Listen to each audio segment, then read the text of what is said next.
पोलिसात या संदर्भात तक्रार दाखल करण्यात आलेली आहे। मुंबई एसटी बँकेमध्ये हा तुफान राडा झाला। सदावर्ती आणि शिंदेच्या सेनेमध्ये या ठिकाणी संचालकांमध्ये हाणामारी झालेली आहे।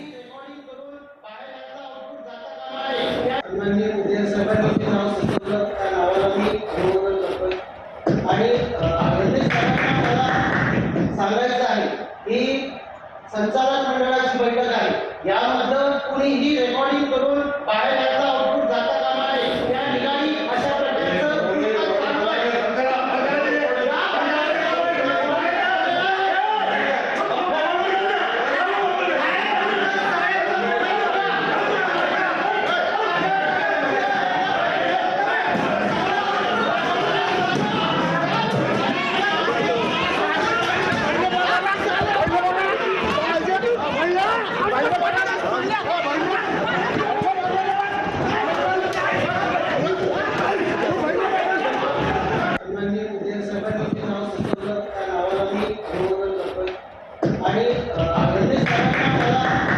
सांगायचं आहे की संचालक मंडळाची बैठक आहे। यामध्ये कुणीही रेकॉर्डिंग करून बाहेर यायचा आउटपुट जाता कामा नये। त्या ठिकाणी अशा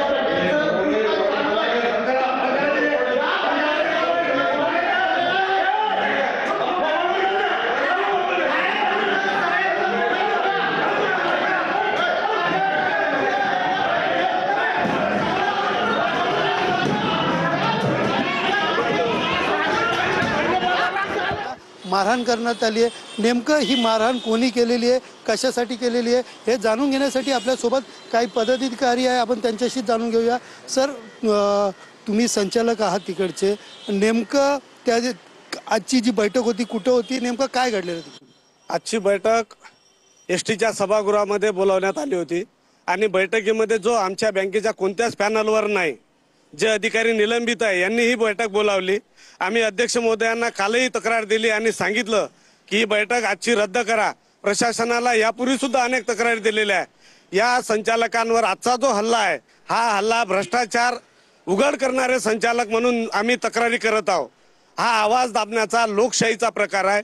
यामागे वारंवार सन्माननीय मंत्री गिरीश महाजन साहेब, सन्माननीय या महाराष्ट्राचे मुख्यमंत्री देवेंद्र फडणवीस साहेब यांचा नावाचा वापर आणि त्या वार्षिक सर्वसाधारण सभेच्या पुस्तकामध्ये बीजेपीचा कमळाचा वापर करून आमच्यावर, संचालकांवर आम्ही जे तक्रारी केलेल्या या तक्रारी करू नये म्हणून हा आवाज दाबण्याचा प्रकार आहे। हा लोकशाहीचा खून आहे। हा सभागृहामध्ये आम्हाला जे मारहाण झाली ही मारहाण बाहेरचे लोक आलेले आहेत।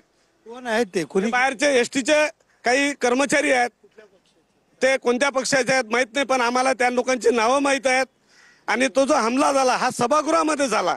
पण आता काही विरोधकांनी असं सांगितलंय की महिलांबरोबर अश्लील वागले, असे अनेक तक्रारी आहेत, त्यासाठी ही मारहाण केलेल्याचं सांगितलंय। काय सांगतात? सभागृहामध्ये हा विषयच नाही पटलावर। हे फक्त बिनबुडाचे आरोप आहेत। संचालकांना बदनाम करण्याचा कुटील डाव आहे। यापूर्वी सुद्धा एसटीचं आंदोलन झालं होतं आणि शेवटचे टोक म्हणून सन्माननीय या महाराष्ट्राचे शरदचंद्रजी पवार साहेब यांच्या घरावर हल्ला केला होता। हे हल्ला करणारे तेच आहेत आणि आजही हल्ला करणारे तेच आहेत। या हल्ल्यामागे जो मुख्य सूत्रधार आहे हा मुख्य सूत्रधार मागचाही आरोपी आहे आणि आज कोण आहे तो? कोण आहे याचा मुख्य सूत्रधार? या महाराष्ट्राचं ज्याचं पॅनल आहे सदावर्ते म्हणून हे आहेत, स्वयंघोषित संचालक होते ते, ज्या या घटनाक्रमाचे खुरे सूत्रधार आहे आणि वारंवार बीजेपीला समोर करून हे सगळं भ्रष्टाचार करत आहे। आमची स्पष्ट मागणी आहे संचालकाच्या वतीने, आम्ही जे तक्रारी केलेल्या या तक्रारीची सोक्ष चौकशी व्हावी।